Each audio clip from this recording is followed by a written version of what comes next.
함께 보겠습니다. 하나님의 말씀은요, 창세기 12장 1절에서 3절까지의 말씀 보겠습니다. 구약 성경 창세기 12장 1절에서 3절입니다. 한 절씩 교독하고 마지막 절 함께 읽겠습니다. 창세기 12장 1절에서 3절입니다. 여호와께서 아브라함에게 이르시되 너는 너의 고향과 친척과 아버지의 집을 떠나 내가 내게 보여줄 땅으로 가라. 내가 너로 큰 민족을 이루고 내게 복을 주어 내 이름을 창대하게 하리니 너는 복이 될지라. 함께 읽습니다. 너를 축복하는 자에게는 내가 복을 내리고 너를 저주하는 자에게는 내가 저주하리니 땅의 모든 족속이 너로 말미암아 복을 얻을 것이라 하신지라. 아멘. 우리 주보에 기록된 대로 우리 오른손 높이 들고 믿음의 고백 선포하겠습니다. 나는 천지를 지으신 여호와께 복을 받는 자입니다. 아멘. 옆에 있는 성도님들과 인사하겠습니다. 주님의 이름으로 사랑합니다. 인사하겠습니다. 네, 오늘 예배 잘 오셨습니다. 하나님께서 오늘도 우리에게 은혜 주시고 하나님의 복과 은혜 내려주시기를 주님의 이름으로 축원합니다.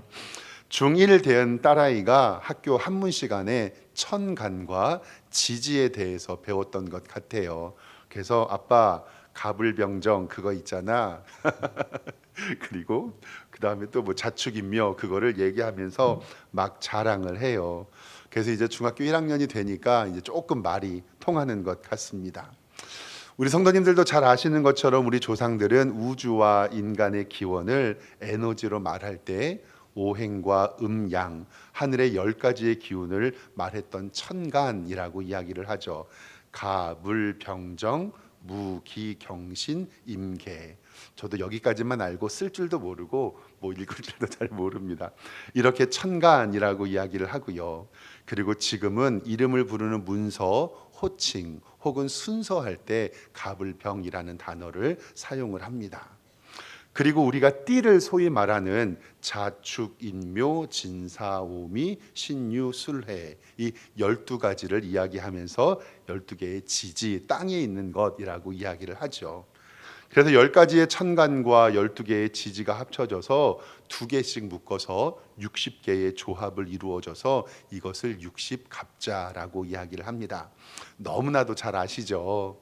이 60갑자가 돌아오는 것을 우리는 환갑이라고 얘기하고, 그리고 100년 전만 해도요, 아니 50년 전만 해도 환갑잔치 했었는데 요즘에는 환갑잔치 하나요, 안 하나요? 안 한답니다. 창피해서 안 한답니다. 그래서 어떤 분들은 칠순도 안 하신다고 그러는데 아무튼 이게 환갑이 있습니다. 지금은 환갑잔치 하면 창피했지만 옛날 어른들은 큰 잔치였습니다. 그래서 딸아이와 얘기하면서 소위 세상에서 이야기하는 갑질, 그리고 연약한 사람들 을에 대해서 이야기를 하고, 그리고 너는 무슨 띠니? 라고 물어보는 것들이 다 여기와 연관되어 있다는 것을 이야기했습니다. 역사 시간에 나오는 갑오개혁 혹은 임진왜란 혹은 병자호란, 이 모든 것도 연도를 뜻하는 것임을 우리는 알 수가 있지요. 뉴스나 신문 방송에서 2026년은 병오년의 해라고 이야기하더라고요. 갑을 병정할 때 이 병, 세 번째의 천간과 자축, 인묘, 진사, 오라고 이야기하는 7개의 지지, 이걸 합쳐서 병오년이라고 이야기를 합니다. 또 붉은 말의 해라고도 얘기를 하더라고요. 근데 여기서 저는 늘 얘기를 들을 때마다 좀 의아해한 게 있는데 뭐냐면, 우리가 띠를 이야기할 때 이 띠는 양력으로 셀까요? 음력으로 셀까요? 음력으로 세요. 띠는. 그러니까 병오년이라고 이야기할 때 우리는 음력으로 이 띠를 세기 때문에 구정 명절이 지나기 전에는 병오년일까요? 아닐까요? 그래서 어떤 분들은 1월 1일 이후에 지금까지 태어난 사람들이 말띠라고 이야기를 하는데, 엄밀히 말하면 아직 을사년이라고 이야기를 하더라고요. 그래서 TV를 볼 때마다 병오년이라고 이야기하면 조금 어색합니다. 어떤 분들은 한국 명리학은 1년의 시작을 봄으로 생각해서 춘분을 1년의 시작으로 보는 분들도 계시더라고요. 그래서 그분들의 기준으로 하면 양력 2월 4일이 춘분이거든요. 그 춘분이 지나야 말띠해가 된다라는 주장도 있습니다. 그럼 성도 여러분, 양력 기준인가요? 음력 기준인가요? 절기 기준인가요? 어떤 기준으로 해야 맞지요? 아이, 목사님 뭐 그런 걸 따집니까? 그냥 하면 되죠. 그래서 저도 가끔씩 성도님들이 물어봐요. 목사님은 무슨 띠예요? 이렇게 물어보거든요. 그러면 저는 이렇게 대답합니다. 저는 예수님 띠입니다. 그럼 목사님은 고향이 어디세요? 저의 고향은 베들레헴입니다. 에이, 거짓말하지 마세요. 아니에요. 하늘나라로 바뀌었습니다. 이렇게 하면서 넘어가기는 하는데, 아무튼 2026년에 말의 해든 뱀의 해든 닭의 해든 하나님께서 우리 성도님들에게 은혜 주시고 하나님의 평강이 넘치시기를 주님의 이름으로 축원합니다. 1월 몇 주 동안 다음 달까지는 복에 대한 말씀을 좀 함께 나누기를 원하는데, 지난주에 1편 시편 1편의 말씀으로 복 있는 사람은 악인의 꾀를 따르지 아니하며 죄인의 길에 서지 아니하며 하나님의 죄인의 길에 서지 아니한다라는 이야기를 통해서 하나님의 복은 영혼 구원과 천국에서 영원히 사는 것임을 분명하게 말씀을 드렸습니다. 그리고 지난주에 제가 퀴즈라는 영상 보여드렸죠. 그 퀴즈라는 영상을 통해서 알곡과 쭉정이를 구분하는 기준, 바로 예수 그리스도이심을 분명히 기억하시고 하나님 앞에서 복받기를 주님의 이름으로 축원합니다. 오늘 말씀은 우리가 잘 아는 믿음의 조상 아브라함에 관하여 이야기합니다. 오늘 말씀에서 하나님께서 아브라함, 이름이 바뀌기 전에는 아브람 부르는 장면이 나오는데요. 이를 통해서 하나님께 복을 받는 인생에 대해서 세 가지의 동사를 통해서 함께 살펴보도록 하겠습니다. 오늘 설교는 하나님이 아브라함에게 세 가지로 명령하신 것을 한번 좀 살펴보면 쉽겠습니다. 첫 번째로는 따라하겠습니다. 떠나라, 떠나라, 떠나라 라고 말씀합니다. 이 떠나라는 것은 과거로부터 죄로부터의 단절을 이야기합니다. 오늘 말씀 창세기 12장 1절 성경을 보겠습니다. 여호와께서 아브라함에게 이르시되 너는 너의 고향과 친척과 아버지의 집을 떠나 내가 너에게 보여줄 땅으로 가라. 아멘. 씨족 사회였던 족장 사회였던 고향과 가족과 친척을, 나의 삶의 울타리를, 내가 살아갈 수 있는 보금자리가 바로 그 땅입니다. 그런데 하나님은 아브라함을 택하시고 가장 먼저 하신 명령이 그곳을 어떻게 해라? 떠나라. 이 떠나라는 구절의 해석을 좀 세 가지 하기를 원하는데, 첫 번째, 하나님께서는요 고향을 떠나라 라고 말씀합니다. 내가 발을 딛고 있던 터전이고 익숙한 환경이고, 이 고향을 떠난다는 것은 나의 생존권과 안전의 포기를 의미합니다. 이 떠나라는 의미는 뭐냐면 세상적인 안전을 버리고 하나님만 바라봐라 라는 하나님의 뜻입니다. 두 번의 친척을 떠나라라는 말씀은 씨족 사회에서 친척은 우리의 보호막이지요. 나와의 인간관계를 뜻합니다. 위기 상황에서 나를 도와줄 인맥과 혈연을 의지하지 말고 하나님만 구하라라는 뜻입니다. 마지막 세 번째로 아버지의 집을 떠나라라고 이야기하는 것은 가장 근본적인 상속과 나의 존재의 정체성의 근원을 이야기를 합니다. 특히 아버지의 집을 떠나라고 하는 이유는 아브라함의 아버지는 우상을 만들며 섬기던 사람이라고 성경은 기록하고 있습니다. 여호수아가 가나안 땅에 들어가기 전에 이스라엘 백성들에게 설교할 때 아브라함과 아버지 나홀에 대해서 이야기하는 장면이 여호수아 24장 2절에 나오는데요. 잠깐 보겠습니다.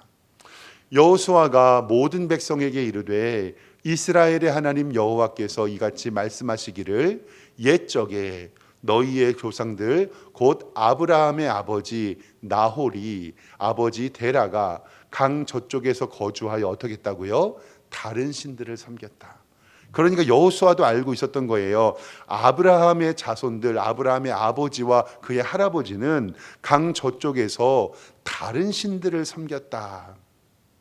그러니 하나님께서는 너희가 복을 받기 위해서는 먼저 어떻게 해라? 떠나라. 고향을 떠나고 친척을 떠나고 아버지의 집을 떠나라.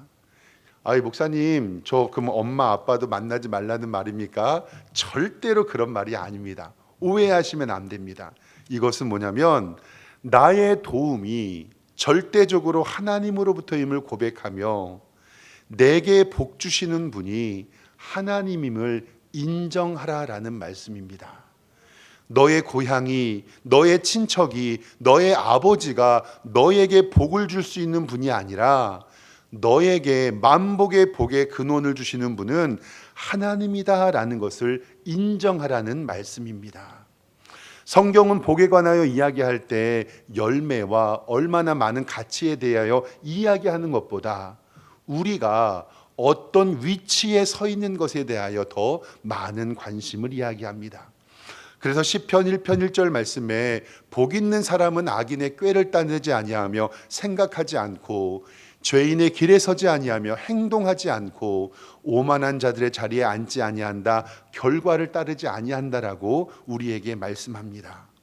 즉 복 있는 것은 우리의 생각과 우리의 행동과 우리의 결과가 죄악의 모습을 버리고 하나님께로 돌아오라는 위치의 변화를 우리에게 말하고 있습니다.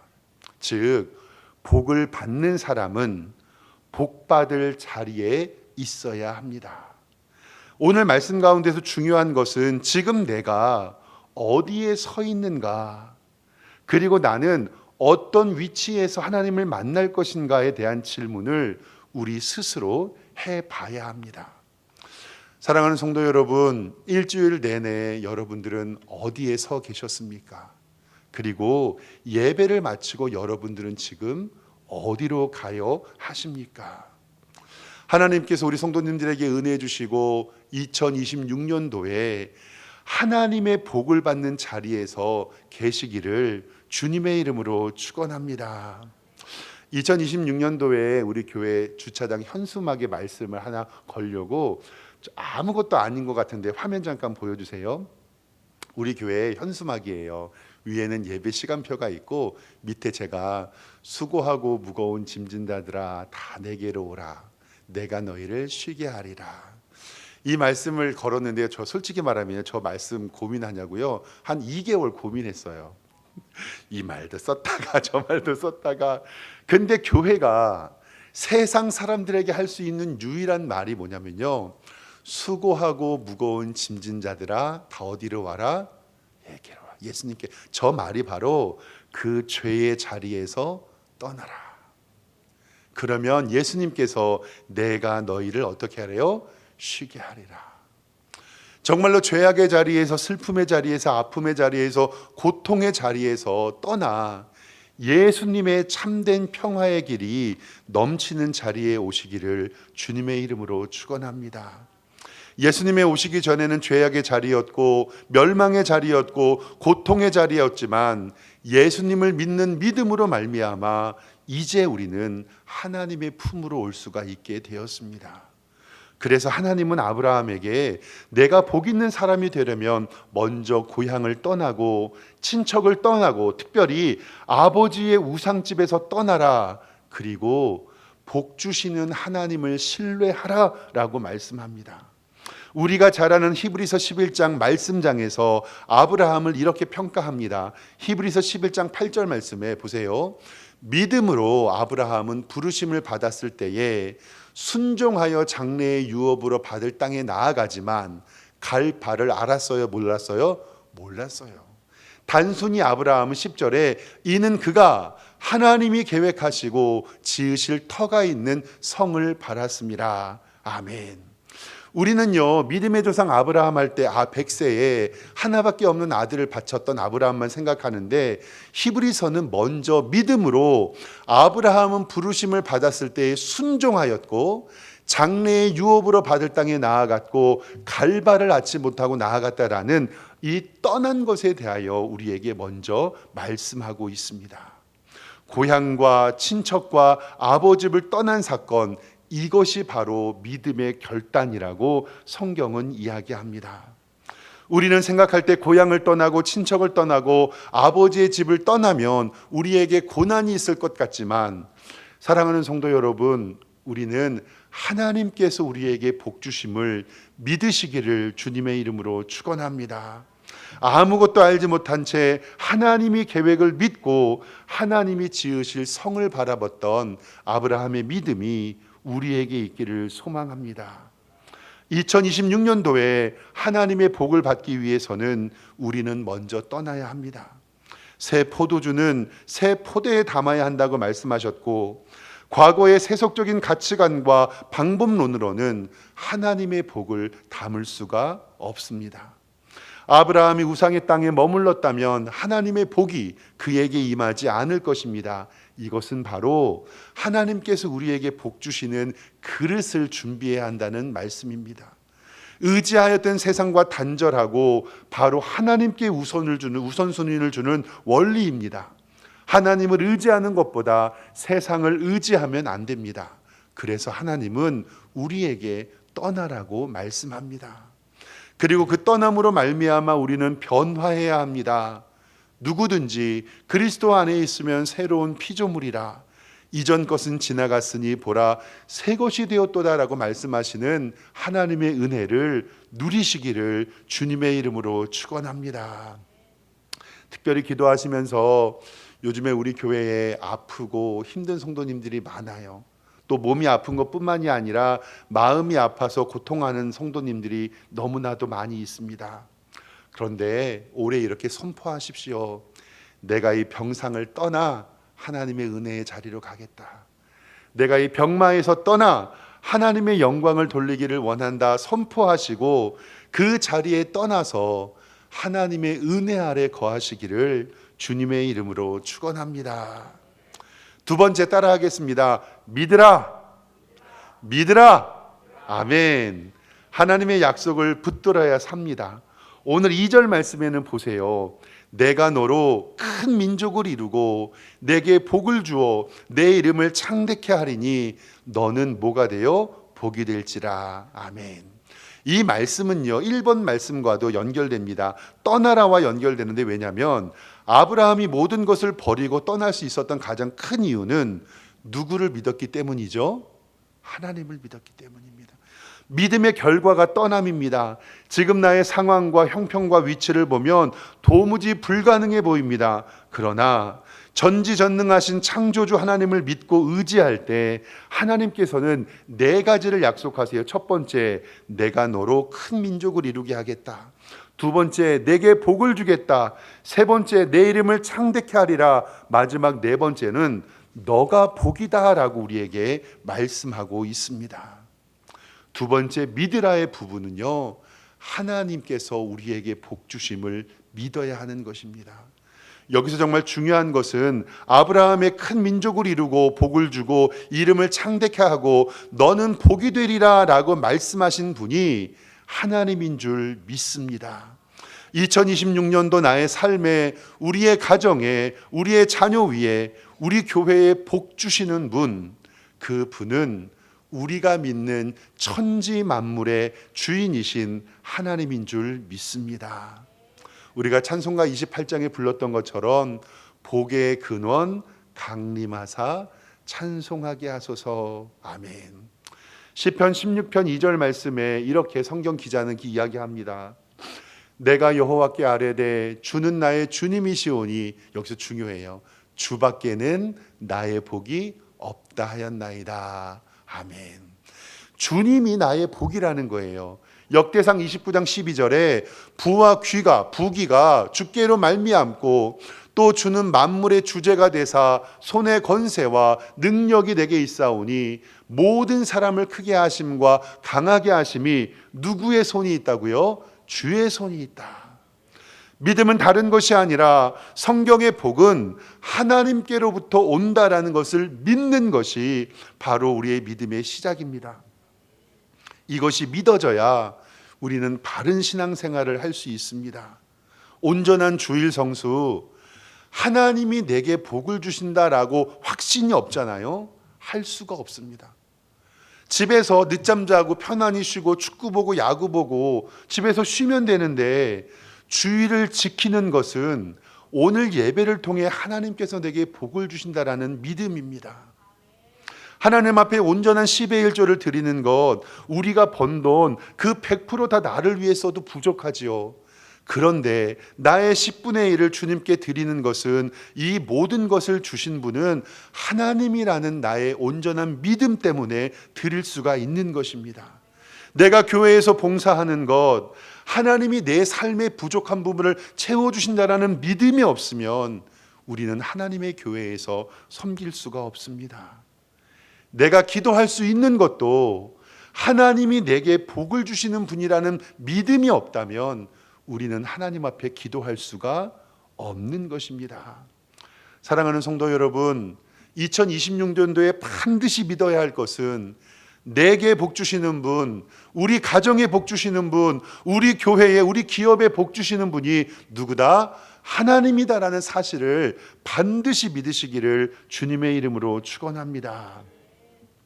제 큰아이가 한 3살, 4살 때 한창 말 배우고 예쁜 짓 할 때 있잖아요. 그때 이야기예요. 아이랑 같이 피자를 집에서 시켜 먹었어요. 피자가 배달이 왔고 아이 녀석이랑 피자를 먹으려고 기도했죠.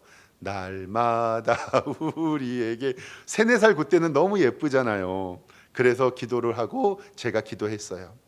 하나님 아버지 감사합니다. 오늘 우리에게 일용할 양식을 주셨고 하나님께서 주신 맛있는 피자 맛있게 먹겠습니다. 예수님의 이름으로 기도합니다. 아멘. 이렇게 기도하고 이 피자를 먹는데 갑자기 기도를 마쳤는데 제 아들이 이러는 거예요. 아빠, 이 피자 하나님이 주신 거 아니야. 아이가 갑자기 아빠, 이 피자 하나님이 주신 거 아니야. 깜짝 놀라서 그러면 이 피자 누가 주신 거야? 응, 하나님이 주신 거 아니고 빨간 모자 쓴 아저씨가 주고 갔잖아. 아빠, 그거 하나님이 주신 거 아니라 빨간 모자 쓴 아저씨가 주고 갔잖아. 부르릉 그 아저씨. 야, 그때 그가 아직도 생각이 나요. 그래서 제가 아들아, 하나님이 아빠가 돈 벌게 해주셔서 그 돈으로 사서 그 빨간 모자 아저씨가 우리에게 갖다 준 거야. 사랑하는 성도 여러분, 다시 한번 물어볼게요. 우리가 피자 먹으면 그 피자 하나님이 주신 겁니까? 빨간 모자 아저씨가 주신 겁니까? 하나님이 주신 겁니다. 정말 우리가 하나님 앞에 고백해야 할 것은 하나님이 열어주셔야 되고 하나님이 복 주셔야 하고 하나님이 연결시켜 주셔야 하고 하나님이 만나게 해주셔야 하고 하나님이 성취하게 해주셔야 하고 하나님이 고쳐주셔야 하고 하나님이 인도해 주셔야 우리가 기도 응답 될 줄 믿습니다. 그 하나님을 믿으시기를 주님의 이름으로 축원합니다. 오늘 말씀 2절에 좀 간략하게 하나님이 아브라함에게 주셨던 4가지의 약속이 어떻게 이루어졌나 보겠습니다. 첫 번째로 내가 너를 큰 민족을 되게 해주시겠다. 아브라함과 이삭과 야곱, 요셉에 이르기까지 이집트에서 430년을 살았는데 그 나라가 멸망하지 않아요. 장정만 60만 명, 남녀 어른까지 합하면 약 300만 명이 되는 그 땅, 출애굽기 1장 7절에는 이렇게 이야기하고 있습니다. 이스라엘 자손은 생육하고 불어나 번성하고 매우 강하여 온 땅에 가득하게 되었더라.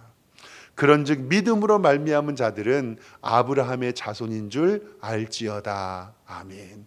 영적으로 육적으로 우리는 아브라함의 자손이라고 성경은 큰 민족을 이루게 하십니다. 두 번째로 하나님께서 아브라함에게 복을 주셨는데 아브라함은 물질적인 풍요뿐만이 아니라 생명의 복을 누립니다. 성경은 모든 것이 아브라함은 하나님의 복을 받았다고 설명하고 그가 하인이 아브라함에 대해서 평가하는 장면이 창세기 24장 1절에 기록되어 있습니다.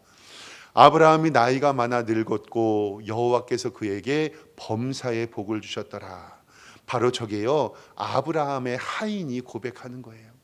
24장 35절에 여호와께서 나의 주인에게 크게 복을 주어 창성하게 하시되 양과 소와 은금과 종들과 낙타와 나귀를 그에게 주셨다. 즉 하나님께서 아브라함에게 복을 주셨기에 그가 믿음의 조상이 될 수 있었습니다. 세 번째로는 이름이 창대케 하셨습니다. 성경에서의 이름은 그의 명예를 뜻하는데요, 아브라함은 지금도 4200년 전 사람인데 모든 믿는 사람들이 믿음의 조상으로 알고 그를 인정합니다.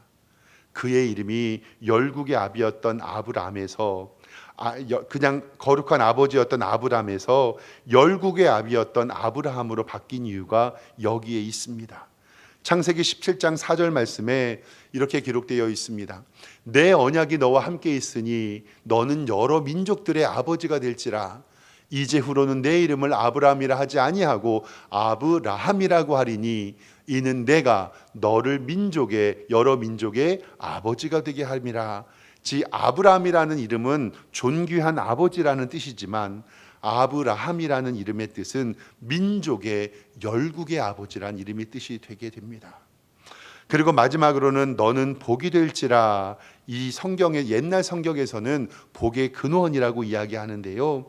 이것은 바로 하나님이 아브라함에게 주신 복의 결정체로 성경은 이야기하고 있습니다.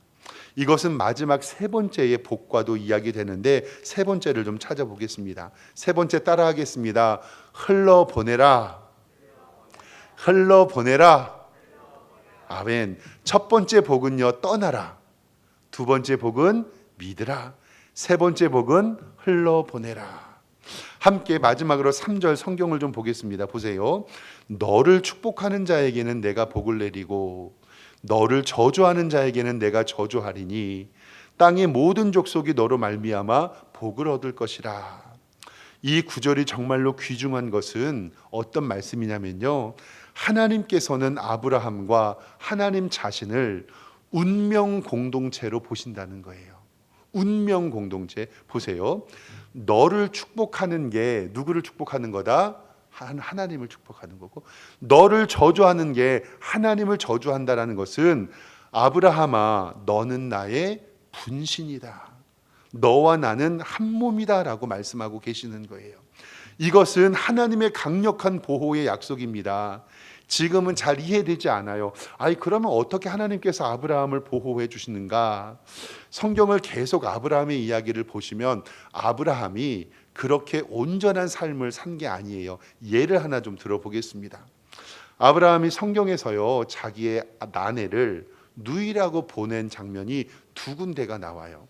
창세기 12장의 애굽에서, 그리고 창세기 20장의 그라랑 아비멜렉에게. 잘 보세요.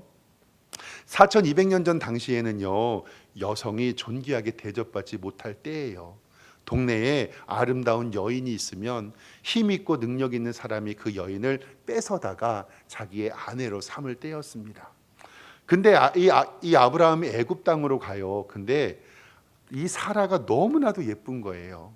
그래가지고 이 아브라함이 어떤 결정을 하냐면요, 사라랑 이렇게 약속을 해요. 만약에 애굽 땅에 들어가서 당신을 내 아내라고 이야기하면 나를 죽여버리고 당신을 데리고 갈 테니까 우리 결혼했다고 하지 말고 나의 누구라고 얘기하자? 누이라고 얘기하자. 애굽에 갔는데 사라가 너무 아름답다고 성경에 기록되어 있거든요. 그래서 천국 가서 제일 먼저 확인해 볼 거예요. 얼마나 예쁜가. 아무튼 근데 여기에서 애굽의 신하들이 사라가 너무 예쁘니까 왕에게 보고를 해요. 여기 이렇게 예쁜 중동 여인이 있습니다. 애굽 왕이 이렇게 하십시오. 그러니까 이 애굽 왕이 너무 마음에 드니까 바로가 이 사라를 자기의 아내로 삼으려고 데리고 가요. 근데 여기서 저는 아브라함이 참 제정신인가라고 생각이 들어요. 만약에 내 아내가 있는데 예쁘다는 이유로 누군가가 내 아내를 뺏는다면 우리 남편 성도님들 보내줘야 됩니까? 어떻게 해야 됩니까? 이런 상황에서 아브라함은요, 자기 아내를 애굽 왕과 아비멜렉에게 보내요. 그리고 나서 그날 밤에 하나님께서 애굽 왕과 아비멜렉 왕에게 나타나셔서 야, 너 이 여자 건들지 마. 이 여자 누구다? 이 아브라함의 아내다라고 얘기하면서 그들을 죽이시려고 작정을 하는 거예요. 그래가지고 이들이 아브라함을 부르죠. 야, 너 왜 나한테 거짓말했어? 너 부인이잖아. 내가 죽을 뻔했는데. 그럼 여기서 가만히 생각을 해보면, 사랑하는 성도 여러분, 아브라함이 거짓말한 게 잘못이에요? 이 왕들이 여자를 데리고 간 게 잘못이에요? 고민이 되잖아요. 근데 여기에서 성경은 신기하게 절대적으로 하나님은 누구 편을 들어주세요? 아브라함 편을 들어주세요. 저는 너무너무 신기한 거예요. 하나님은 공의의 하나님이고 전과 후를 따지는 하나님인데 이 말씀 가운데서 무조건 따지지도 않고 묻지도 않고 아브라함의 편만 들어주시고 아브라함에게 소와 양과 염소와 모든 가축들이 많게 해주세요. 왜냐하면 오늘 말씀의 3절에 뭐라고 약속하냐면 너를 축복하는 자에게 내가 복을 내리고 너를 저주하는 자에게 내가 저주하리니 땅의 모든 족속이 너로 말미암아 어떻게 할 것이다? 복을 얻을 것이다. 그러니까 아브라함이 연약하고 힘들고 고통당해도 하나님께서는 그것 가운데 누구의 편이 되어주신다는 거예요? 아브라함의 편. 소돔과 고모라가 멸망할 때도 하나님께서 성경에 뭐라고 기억하시냐면 아브라함을 기억하사 그 땅을 멸하지 아니하였다라고 말씀하는 거예요. 즉 하나님은 아브라함에게 뭐라고 하냐면 내가 너를 지켜줄게가 아니라 아브라함아 너가 나고 내가 너야. 우리는 한 몸이야. 운명 공동체야 라는 것을 우리에게 알려주고 있습니다. 우리가 어렸을 때 야, 너 우리 아빠가 누군지 알고 까불어 이렇게 말하는 것과 차원이 달라요. 내가 복을 받은 것은 나의 열심이 아니라 하나님의 열심이 우리 가운데 임하라는 사실을 꼭 기억하시기를 주님의 이름으로 축원합니다.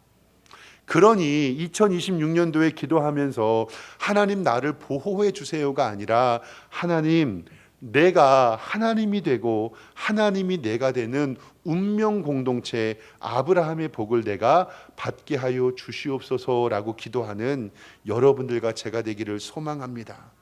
이제 제일 마지막의 복인데요. 마지막 12장 3절 하반절에 모든 족속이 땅의 모든 족속이 너로 말미암아 아브라함으로 말미암아 복을 받을 것이다라고 얘기하는데 이것은 조금 해석이 필요해요. 이것이 점점 복이 확대가 되는데 창세기 18장 18절에 소돔과 고모라 이후에 이렇게 발전해요. 아브라함은 강대한 나라가 되고 천하 만민은 그로 말미암아 복을 받게 될 것이 아니냐. 옛날에는 아브라함이 복의 근원이 된다는 말씀만 있는데 이제 천하 만민이 아브라함으로 말미암아 복을 받게 돼요. 그리고 이 말씀이 이 이삭을 낳은 다음에 창세기 22장 18절에 또 내 씨로 말미암아 천하 만민이 복을 받으리니 이는 내가 나의 말을 준행하였음이라 하셨다. 아멘. 이제는 아브라함의 씨로 말미암아 천하 만민이 복을 받겠다라고 말씀해요. 이것만 보면 우리가 이해하기 어려운데 갈라디아서 3장 16절 말씀에 이것을 해석을 해놨어요.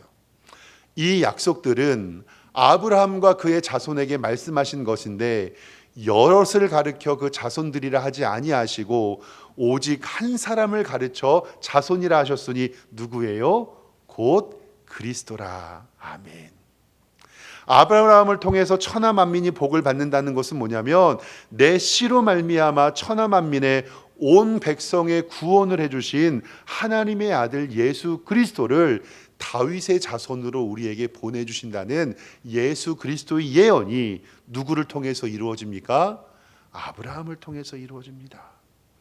4200년 전 온 세상의 구주이신 예수님의 예언의 말씀을 하나님께서는 아브라함을 통해서 이루십니다. 이제 우리는 이 복음을 받았으니 이 복음을 어떻게 해야 되죠? 흘러보내줘야 하는 거예요. 이 사명을 감당해야 하는 것이 바로 우리가 복받는 비결입니다. 오늘 말씀을 통해서 세 가지 복받는 비결 알려드렸습니다. 첫 번째 어떻게 해라? 떠나라. 두 번째 믿으라. 그리고 세 번째 흘려보내라. 2026년에 이 세 가지의 말씀을 실천하며 하나님의 복을 받는 복된 성도님들 되시기를 주님의 이름으로 축원합니다. 기도하겠습니다. 하나님 아버지, 세상은 복 많이 받으라고 이야기하지만 우리에게 참된 복은 하나님께 주시는 복인 줄 우리는 믿습니다. 하나님 앞에서 복 받기 위하여 죄악과 어둠의 모습에서 떠나게 하여 주시고 하나님을 온전히 믿으며 우리 안에 있는 예수 그리스도를 흘려보내게 하여 주시옵소서. 2026년에 하나님의 복과 은혜를 받는 복된 성도들로 인도하여 주심을 믿고 감사드리고 예수 그리스도의 이름으로 기도드리옵나이다. 아멘.